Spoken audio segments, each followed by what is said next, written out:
quero te falar sobre o São Paulo, que reclamou bastante e viu a CBF tomar as primeiras providências em relação ao árbitro e árbitro de vídeo na derrota contra o Palmeiras. Por falar no tricolor, muitas reclamações, a arbitragem foi desastrosa para o São Paulo no clássico no Morumbi, as últimas do mercado, bastidores, finanças e muito mais. Fala aí pessoal, sou Jorge Nicola, bem-vindos a mais um vídeo do canal Sem Perder Tempo. Pedi para deixar like, se inscrever no canal e ativar as notificações. Hora de falar sobre demissão na CBF. Nesse domingo, a Confederação Brasileira de Futebol confirmou a dispensa de Ramon Menezes, técnico que trabalhava na seleção brasileira desde 2022, colecionando uma série de fracassos. O último vexame, a eliminação na fase de grupos da Copa do Mundo Sub-20, com derrota para a Espanha nesse sábado por 1-0. O Brasil, em toda a sua história, nunca havia sido eliminado tão cedo da Copa do Mundo Sub-20.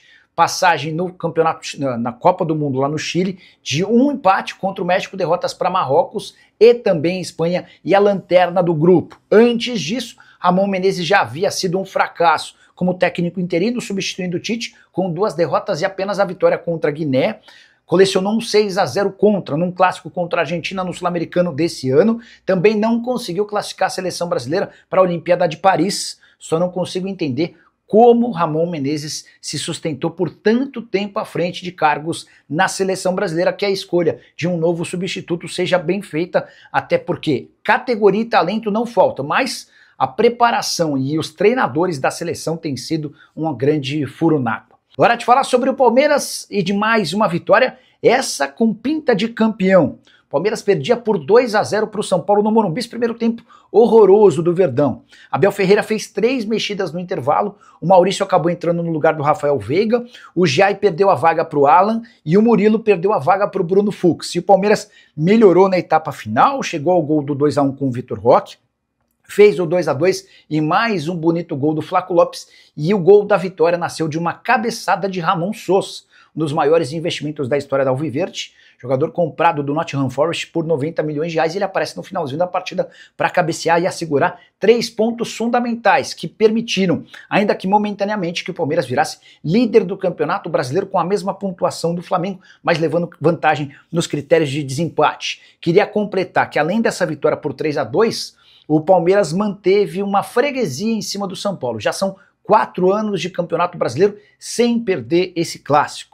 No total, 8 partidas com 6 vitórias e 2 empates. 2022, uma vitória e um empate. 2023, 2 vitórias. 2024, uma vitória e um empate. 2025, mais 2 vitórias. Bora falar agora sobre Vitor Roque, que pisou na bola. Depois de marcar um dos gols na vitória contra o São Paulo, ele usou suas redes sociais para postar 13 fotos, como a gente chama de carrossel, uma sequência, uma série de fotos. A 13ª foto era de um tigre carregando um veado morto.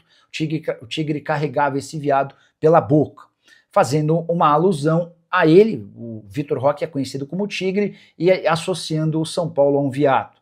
Mensagem homofóbica que acabou sendo apagada depois da repercussão extremamente negativa. É bem verdade que se você entrar agora nas redes sociais do Vitor Roque, vai ver a série de 12 fotos, menos essa 13ª que acabou apagada, mas a repercussão foi bem negativa. Torcedores do São Paulo bravos, dá até para dizer que houve uma pequena cobrança do Palmeiras, até porque qualquer mensagem homofóbica não é mais aceita, felizmente.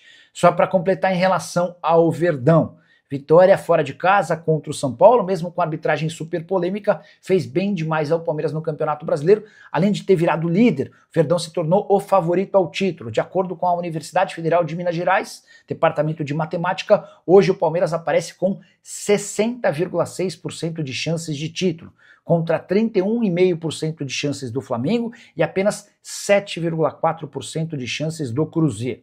Confesso para vocês que, diante da sequência, da quantidade de jogos que ainda faltam para um Campeonato Brasileiro terminar, não consigo ver o Palmeiras tão favorito assim quanto o pessoal do Departamento de Matemática da Universidade Federal de Minas Gerais, mas gostaria muito que você usasse o espaço para comentário para criar a sua própria projeção e chances, tá bom? Só para arrematar, Palmeiras e Flamengo 55 pontos, o Palmeiras tem 17 vitórias contra 16 do Flamengo. Ah, detalhe importante, o Palmeiras tem um jogo a menos do que o Fla, o Cruzeiro aparece em terceiro com 52 pontos e 2 jogos a mais do que o Alviverde. Hora de falar sobre o São Paulo, o tricolor reclamou, protestou presidente Júlio Casares chegou a ligar para o presidente da CBF, Samir Chaut, e as primeiras consequências da péssima arbitragem de Ramon Abate-Abel no Clássico do Morumbi já foram tomadas. A CBF decidiu afastar por tempo indeterminado o Ramon Abate-Abel e seu árbitro de vídeo, que na partida foi comandado por Hilbert Estevão. Os dois estão na geladeira, sem data para voltar. O São Paulo também tem feito pressão para que o áudio seja revelado, o áudio do VAR em relação aos lances mais polêmicos. A CBF já anunciou que não vai divulgar o áudio do árbitro. E a explicação se dá por uma praxe. Os áudios só costumam ser revelados, publicados, anunciados, quando o árbitro de campo é chamado pelo árbitro de vídeo e faz a conferência.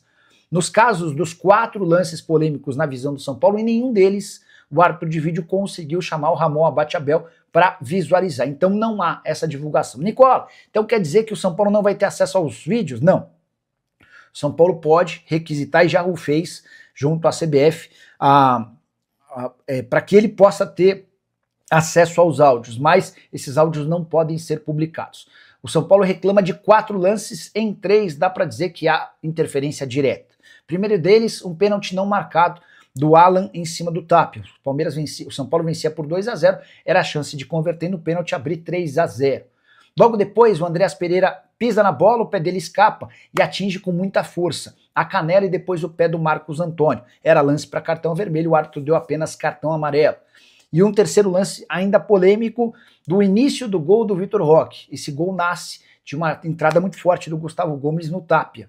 O árbitro ignora essa falta, a jogada segue e o Palmeiras faz 2-1, abrindo caminho para a vitória por 3-2. Nada disso vai fazer com que o resultado volte, está completamente descartada essa possibilidade. Mas o São Paulo promete continuar fazendo muita pressão no Samir Chaut, presidente da CBF, que é torcedor do São Paulo, e também na comissão de arbitragem, para que deixe de ser prejudicado nas próximas rodadas. Para te falar sobre o outro lado do clássico, o São Paulo revoltado com a arbitragem.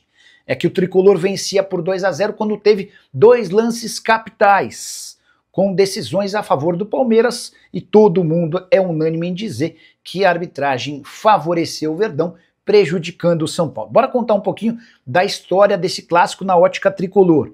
São Paulo abre 2-0, primeiro gol do Luciano, segundo gol do Tapia. São Paulo faz um primeiro tempo muito bom, perto da perfeição.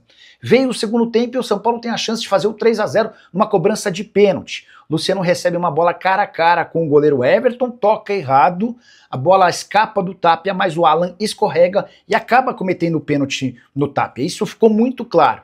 O árbitro em campo não viu, o árbitro de vídeo não recomendou e o jogo seguiu. Pouco tempo depois, o Andreas Pereira vai de encontro ao Marcos Antônio e pisa na bola passando, e ele acaba atingindo primeiro a canela e depois o pé do Marcos Antônio. A arbitragem em campo aplica apenas cartão amarelo. Todo mundo, inclusive especialistas em arbitragem, foram unânimes em apontar o cartão vermelho como o resultado mais correto para esse momento da partida. Acontece que no momento seguinte surge o primeiro gol do Palmeiras.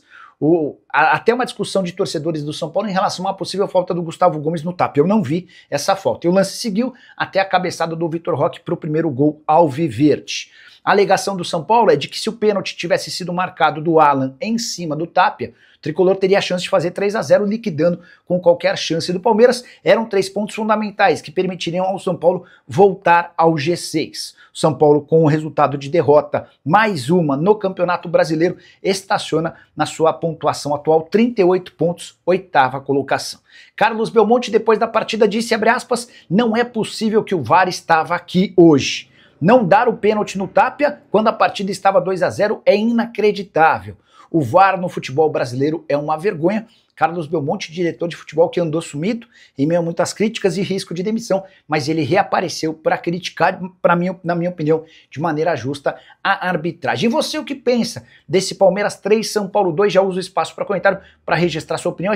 Minha família, beleza? Ficamos aqui com aquele giro de notícias do São Paulo. Rapaziada, aqui, a arbitragem ontem, o VAR, muito escandalosa aí, né, cara? Um lance ali de expulsão e outro lance de pênalti não dado, mas é aquela coisa, né?